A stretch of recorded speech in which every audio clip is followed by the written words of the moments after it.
They're so masochist coded that many believe that they're immune to venom when they're only resistant. There are cases of honey badgers being excused. See a guy completely bleeding and cuts all the, oh my god, he has superpower, he doesn't feel pain. Oh no, I feel it.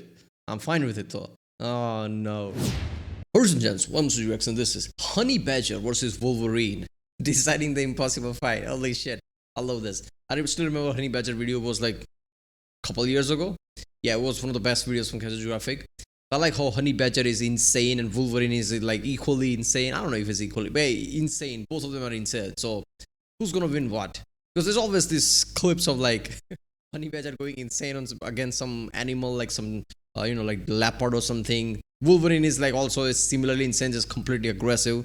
Yeah, this is gonna be awesome. I like videos like this where he's just like this versus. I'm pretty sure he did that grizzly bear versus silverback gorilla thing, which was awesome.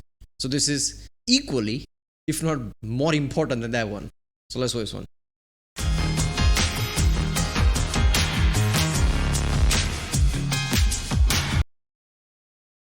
Remember, if you like my reaction, don't forget to like and subscribe so I know which type of videos to react to more. I like watching animal zoologist type video, obviously. I've been watching geographic and Tier Zoo for a long time, so Frank as well. So if you want to do any specific reaction, comment down. And yeah, let's watch this one.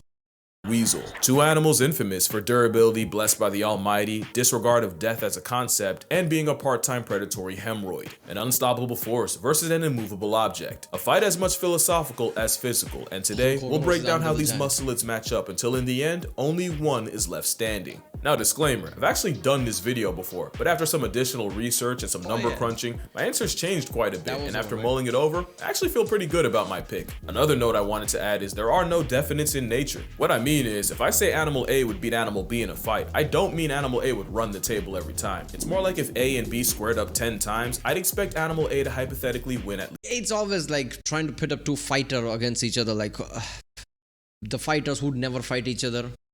Fighters who just, it's like not even in the same class. It's like, so basically people always like, okay, this thing would beat this thing, but both of them are different server. They're not even the same biome. One is in Africa server, one is like, I don't know, Asia or Amazon server. Like, okay, even if you pit them together, like first of all, they have to adapt.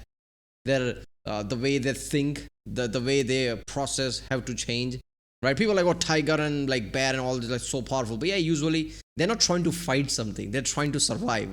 So they're confused. Most of the time they would run away, right? This is why psychology matters a lot. This is why lion's mane is really important. A lion is feared. Obviously it's a lion, that's why, but still like there's more psychology to it because people are like, let's not fuck with that thing and run away, right? So yeah, what would happen? I don't know, like most of the time they would be confused and over time they would become something, right? Evolve, I don't know. And then they would become enemy, I don't know. At least 6. Any debate worth having wouldn't just be one contender steamrolling the other. That being said, let's meet the misfits. The honey badger's black Air Force energy emanating from an aggressive tube sock. At only about 20 to 30 pounds and a length of 22 to 30 inches, the glorified ferret is too small, too slow, and too solitary for a conventional way of life. In a world of fight or flight, the honeyhead's defining trait is not having wings, and monochrome crash-outs are actually their best defense. But it's not just a bluff. The bane of bees has 1.5-inch claws. That is basically I'll cut a bitch mentality. Nothing's going for it, so it's like, I'll kill everyone. I don't care. I'm gonna explode here. That's what that thing is. That's so good, man. I love it, and that works. Things like, okay, this shit is crazy, man. Right? It's crazy. Mostly for digging and breaking into hives, and jaws powerful enough to crack open a tortoise. They apparently use those jaws to castrate larger animals to bleed them to death. But if we want to be fair here, we do have to mention that the castration claim came from Kruger Park Ranger James Stevenson Hamilton in 1947 and hasn't been documented since. Either way, the real flex is that if cockroaches had breasts, they'd probably be honey badgers. Is that, you sure you saw that? Yeah, I definitely saw that one. Like, why are you looking for that one? Like, I don't just like, yeah, that whole thing just went right for it. They're that hard to kill. They famously have thick 6mm skin that can tank quills, bites, bee stings, machetes, and most importantly, severe maulings from much larger predators. The rotel also has... Okay, what the fuck? Starting the video made me think like, yeah, obviously I forgot the original video. I don't know if it talked about it or not. Starting the video made me think, this thing is so weak. Like, it only defends, it has like scream, and kinda true, but it is also OP in a lot of way. It can survive all this attack. All this sting and shit doesn't matter. Like, damn, alright. That is something. freakishly loose skin that makes it nearly impossible to pin down without it turning around and delivering punishment to the face. Additionally, they have a reversible anal pouch with a smell foul enough to gift angry bees the power of discernment, although I don't think it would affect a rampaging Wolverine. All in all, the honey badger punches way above its weight, and it needs to have a chance. The Wolverine is a travel-sized bear on bath salts. You know, people always like psychoanalyze animals, and they realize like they're way closer to the human than we thought. Like dogs get anxiety and all that. Dogs get anxiety and all that, right? So what if we realize like honey badger is basically like somebody who's went into mental breakdown level because they're constantly attacked by everything. They can't do much against it. Obviously they have defenses, well, loose skin and all that, so they never get grabbed and things, but their response is basically frantic. Somebody who's had enough type of, they're constantly under anxiety, they're constantly under panic, they're screaming all the time because of this. That just turns into very sad tale if that's the case. Obviously it's all sad because that's how animal life goes, hunt and killed and that's shit, but this is more layers to it. And a different kind of cockroach, living on the very fringes of existence where most others could not. Wolverines weigh about 30 to 45 pounds and measure up at 28 to 42 inches, and they also have the honey badger problem of not having the bulk of a bear, the parkour prowess of a puma, or the power of friendship like wolves. They do have jaws strong enough to crush bone and chew through frozen flesh, and 4-inch semi-retractable claws, mostly for climbing, but also for running non-retractable fades. Like the honey badger, seriously, Casual Geographic should make a shot about that and make it famous somehow. Because I'm sure those people, like, I can take that animal, 20 pounds, 30 pounds, it's like nothing. I can just kick it. Yeah, it can chew through your bone, man. One bite and your leg doesn't have a bone anymore. Do you understand that shit? You can't fight it. They have thick, loose skin, but also a coat to insulate them from the elements. They're also the IRS for animals way above their weight class, as they're on record shifting cougars, wolves, and in some rare cases, even bears from meals. And again, like the honey badger, they also weaponize their anal glands, enough to have the nickname skunk bear. Not something that should matter against a badger, but the fight would be an odious assault on and of every sense. The Wolverine's bigger friend. Okay, I'm not pausing to. Is that why Wolverine is called Wolverine in like X-Men thing? Because when you think about it, it just makes sense. It has certain very OP characteristic. He can never die, all that, and he has some adamantium or whatever, like those swords. But that's it, like those claws. That's it. Compared to every other OP or powered power that exists in X-Men and like Marvel in general, Wolverine is named that because he always is he's like a Batman of DC type of way. He always overcomes everything. He always wins. That's Wolverine's thing. Wolverine's always going to win, right? But why? He's so basic. In that way, it's basically like how real world Wolverine is. It's not supposed to be much, but he can fuck up anything, like take food from bear and shit. I guess this is why it's called Wolverine. Means it has confirmed kills against animals up to 20 times its size, and there's even one case of a Wolverine allegedly putting a polar bear in past tense by latching its jaws around the bear's windpipe. I mean, come on, you can't make this shit up. Look at this. I'm sure this is why like Marvel named that character Wolverine based on this animal. Because it just makes sense. But just like with the honey badger, there isn't really evidence of a rageaholic gym sock suffocating a polar bear with more than just smell. But then again, people won't let facts get in the way of a good story. That's how some animals end up sounding way worse than they actually are, and how other animals don't get taken nearly seriously enough. Like the most dangerous animal in Yellowstone isn't a wolf. Who the fuck doesn't take bear seriously? I thought America has such a bear problem. That's intuitive. That don't fuck with bear. If anything, outside America, people would be like, okay, you really need to know what bear is because you don't realize. I think America had bear problem. America, Canada, all those places. Northern America in general. I thought you had bear problems. Like people knew what bear is. You don't want to fuck with bear, man. Seriously, I didn't know how insane bear was until I watched Casual Geographic and videos like that. I always like assumed like tiger is just better, like point blank better cat. Tiger is stronger, more muscular. You would kill bear. Why would it not? But then I realized more psychology, more details behind it, right?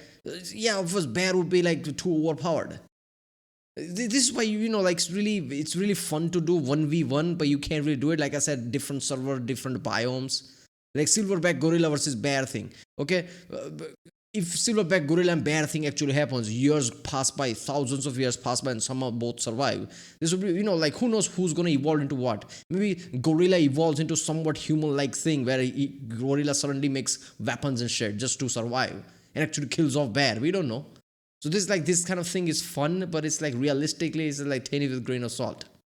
Wolverine, a wolf, or even a bear, and a quick look at these articles and you'll see that a fluffy, bearded tank puts way more humans in hospital beds. But actually reading the articles will tell you that it's the people causing problems, and the bison are guilty of only protecting their personal space. That's why it's important you have both sides of a story before you start judging, and that's why I'm working with Ground News. Ground News is an app and website developed by a former NASA engineer who saw news outlets basically bias planting to boost engagement. And like I always say, if you think you're impervious to bias, then you're exactly who would be affected by it. But you can take the power back, because Ground News. Yeah, NASA has been screwed by news a lot. This is why they have been defunding a lot, right? It's not until SpaceX and China both said like, oh, we are going to Mars and China, moon. So US is like, fine, let's give budget to NASA. And NASA is like, finally, okay, now we're going to moon. News counters that by putting all the world's headlines from across the political spectrum in one place so you can actually be fully informed. Bison bias aside, here you can see the attack was covered by over 120 sources, with 72% being relatively center and 21 and 6% left and right leaning respectively, basically a blind spot for the right. But both sides seem to agree if a mobile boulder turns you into a flapjack, you See, I understand why that's the case. Left wing obviously like like screaming like, how could government let this happen? World should be a utopia where no animals exist, every animal has their own home or some shit like that, exaggerated shit. While right wing like, let's not even acknowledge the problem, otherwise they'll try to take away our animals, we won't be able to hunt. Extremes of both sides. Why talk about centers? So left wing is going to talk about a lot because they're like, oh, see, this is the government, or right wing is like, let's not even acknowledge it. This is the bias shit is happening right there. Probably had it coming. What they don't agree on are what to make of the recent LA protests. And with Ground News, you can see that out of an overwhelming 750 plus sources, over 140 leaned left to the 100 plus rolling right. Both saying with the comparison feature, you can see that the left criticized the escalation in Marine deployments and police involvement, while those leaning right are highlighting the volatility of the situation and the hopes that the deployments can quell it. With 85% of sources rated as highly factual, you can trust that what you're reading is accurate. Also, with the blind spot feature, you can read up on stories one side may have completely missed to really paint the full picture. If you're as chronically online as I am, you need Ground News at your disposal, and if you use my link, I got you 40% off the same $5 a month Vantage plan I'm using. Make sure you go to groundnews.com/casualgeo, click the link below, or scan the QR code on screen to subscribe to what the Nobel Peace Center called an excellent way to stay informed. But to see who would get unsubscribed from life first, it's imperative to see how they move in the world they live in. Because laying out all the tools they have to work with isn't as important as how they use them in the first place. Starting with the sand-seasoned rage-baiting ratel. Honey badgers have the second widest prey range of any mustelid, and most of what they find is by using their claws to dig them up.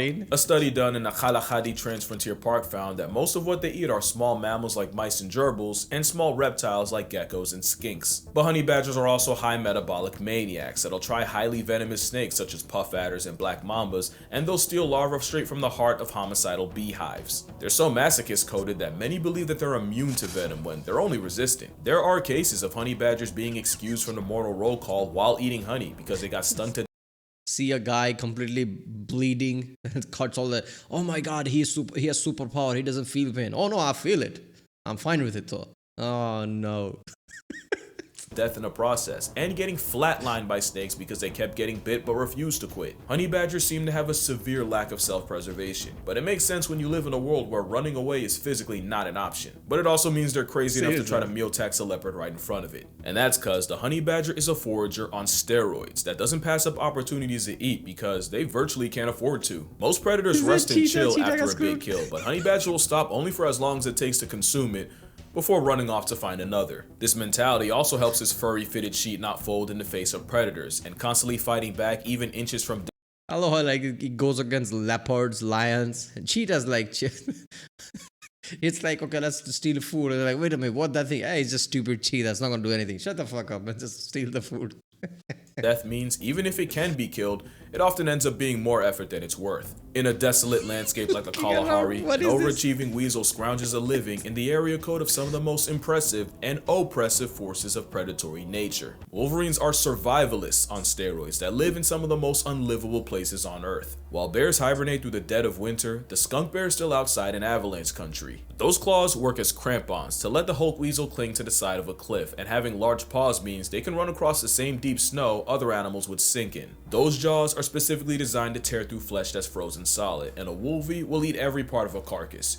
right down to the teeth. They even have a molar that's been rotated 90 degrees for the main purpose of cutting through ice-solid meat. Also, they are the second most disrespectful creature to inclines, with number 1 going to goats. Wolverines will use mountains like we use crosswalks. It's actually why they're so impossible to keep track of. A motivated Wolverine will easily trek through 40 miles of rough, virtually inaccessible terrain in a day, and in Glacier National, there was one case of a Wolverine scaling a 5,000-foot peak in an hour and a half. And that stubbornness applies to their diet, since Wolverines often have to scavenge under the noses of apex predators. But Wolverines can kill too, and in a study, 84% of the observed Wolverines' diets included reindeer, and 28% of those were actually wiped out by Wolverines. There might not be a worse predator to have than a Wolverine, and it's because of how they hunt. Wolverines are the pioneers of one-person persistence hunting, and in one study, a Wolverine chased a caribou for a total of just under 40 miles in a hunt exceeding 6 hours. The animal, with glutton for a Latin name, will tailgate a mark until they eventually gas out. So whether it's a determined garbage disposal or a flagrantly reckless felony ferret, beating either would be a war of attrition. But the question still remains, can he fight though? Both these animals rely on intimidation and offensive defense, but how do they fare when that bluff gets called? With honey badgers, those claws probably wouldn't feel good across the face, but the real damage is in that bite.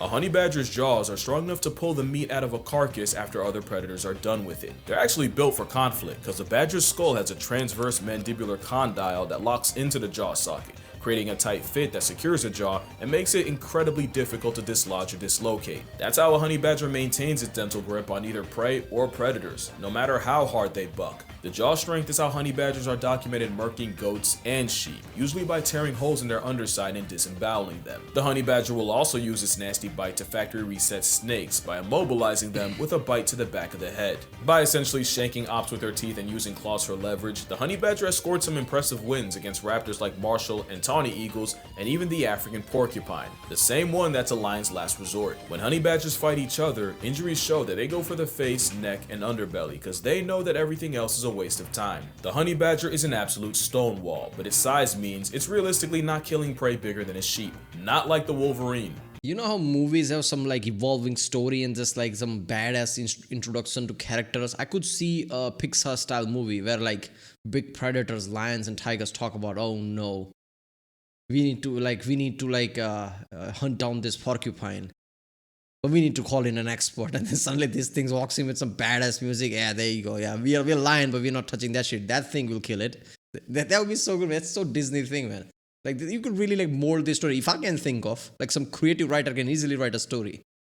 The Wolverine is a walking vice grip capable of crippling prey. They have the same tight seal jaw mechanism that all mustelids do, and they use it by climbing on top of prey and eviscerating the neck and shoulder area. One of their favorite strats is running up on prey trapped in deep snow and essentially turning their last moments into a rodeo. Wolverines have used this to single-handedly take down Dall's sheep, reindeer, mountain goats, elk, and even the biggest mark in the area. From 1967 to 2001 in Krasnoyarsk, Russia, there were 19 cases of Wolverines flatlining moose, and based on the bodies, they favored tearing at the legs, neck, and shoulder. Now to be fair, the Wolverines usually went after the young, the sick, or as mentioned, those swallowed by snowdrifts, but it's still a feral ferret the size of a mid-dog, taking the life of an animal 20 times its size.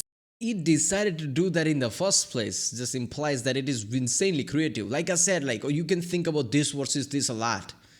But like evolutionary, they're not going to try to fight something they're confused by and they're not used to it. So they'll probably run away or something like that. They're not going to fuck with the danger. This thing is not tuned like that. It sees moose and just sees weak. It's like, maybe I could take it, and just like attacks it. That's not the case with a lot of animals. Against each other, they use their hook claws to grapple and try to land their trapped jaws around the face and throat. The Wolverine has a higher power rating than a honey badger, but the honey badger has that dog in him. Even in a dying effort, honey badgers have been known to throw hands at a lion for hours. But there's another aspect we gotta look at, and this might actually be what decides it. How they match up with predators is a big factor, since in this fight they're going up against another predator. And there's no shortage of threats to a honey badger's well-being. Lions, hyenas, leopards, wild dogs, crocodiles, baboons, and pythons are all liable to catch an African aggro skunk slipping. As much as their reputation precedes them, honey badger got quite a lot to give a shit about. Even though they can live for nearly 30 years in captivity, in the wild most won't make it past 7. Honey badgers aren't the indestructible black and white badger berserkers the internet says they are. They're actually very vulnerable. Really, people who jump from the hills and hill climbs and like do those parachute jumps, they don't live that long, really? Of course they don't. thing that goes after lions, and I'm not saying like it deliberate, like it has to do that. It has a fucked up life that it has to fight these predators. But the thing that actually fights this thing doesn't live long. Yeah, that's a given. All these stories are awesome, but most of the time, like lions gonna crush it. You see fight happening. Oh, look at that thing. Look at that. It's like putting fight against 4 lions. Yeah, but then video shuts down, because if video doesn't shut down, the next thing you probably can put it on YouTube, right? So yeah, of course those things doesn't like. But the point is, it can't do all this shit and doesn't go extinct in itself is something. This is the definition of like I live amongst killers. You're a professional fighter, but I live amongst killers. Since I was a kid, I used to like every day is a survival. So you can't fight me type of shit. This is what this is in like real life. Vulnerable to predators, and it seems that the honey badger's two biggest threats are leopards and hyenas. As funny as it is, mature lions typically avoid them, since beefing with a malice-operated weasel when you hunt buffalo for a living is a genuine waste of time. But leopards and hyenas are more curious, and since a foot-tall badger can't outrun a hyena gang or sidestep a leopard, they literally have no other option than to fight to buy itself extra time on Earth. But ultimately, honey badgers have no shot at crippling any predator bigger than a jackal, and it becomes a losing matchup when a predator decides it does have time. It's just that the honey badger's crackhead determination means it can survive situations they have no business walking away from. Wolverines don't face the sheer volume. Basically how a Karen basically runs at you with a knife. Even though you can throw that Karen into fucking below the, like some drain or something, you're not going to fight it because it's a Karen. This is going to be a whole thing, so you run away. Right? If somebody's crazy coming after you, you run away. That's what this shit is. It's survival. But they still have a familiar feline build, one of the greatest pack hunters of all time, and one of the largest land predators on Earth to deal with. Like the honey badger, the Wolverine's durability has been blown up as time's gone on. They're actually really vulnerable against wolves. They'll square up and fight the good fight, but they're as brave as they need to be until there's a treat. In a study on the mortality of wolverines in Sweden, over 40% died to a predator, likely a wolf, or another reen. Of course, we're still talking about a freaking Wolverine, and you gotta take a gigafair capable of offing elk, lynxes, and on the right day, a moose. Seriously, Wolverines are a legitimate risk to predators that can't afford to tank injuries, and this can lead to them getting bullied out of resources that may not have been worth it. Wolverines are one of the rarest mammals in America, and because they typically live in the inhospitable, we don't really know how these encounters typically go, but we know one thing for sure: wolves, cougars, black bears, and brown bears can and have killed Wolverines, and no Wolverine has been recorded murking one of them, unless you believe the polar bear story. So now we have everything to decide who would win, but now we have to decide what winning is. Obviously, there's no question who wins in a fight to the death, but is it still a W if you can force a forfeit first? In nature, a fight to the death is rare because the injury sustained would likely life deprive both sides anyway. As much as the drama of a drawn out cinematic duel to the death would sell, getting one side to turn tail is just as valuable a win. So here, a win would mean either straight up destroying the other or successfully intimidating them. Now let's finally set the scene for the fight. It's the middle of an unbearably long. Okay, I don't think it's just here. This is life in general. This is everything. This is geopolitics. People assume fight is a spectrum in a way. No, most of the fight is avoiding fight. Most of the fight is intimidation. That's how countries work. That's how militaries work. That's how certain military do certain things to make sure there is no fight in the future. Right? This is real life. In real life, your intimidation is enough that you're not going to be in fight. Things will cool down much faster. Right? If you find yourself to be in a fight so much, you don't have much of intimidation going, right? Which is a problem in itself, right? The best fight is the one you can avoid anyhow, right? So intimidation is the biggest thing. Like people will like try to keep their ego intact, but probably won't engage in a fight. That's how the fights usually go, right?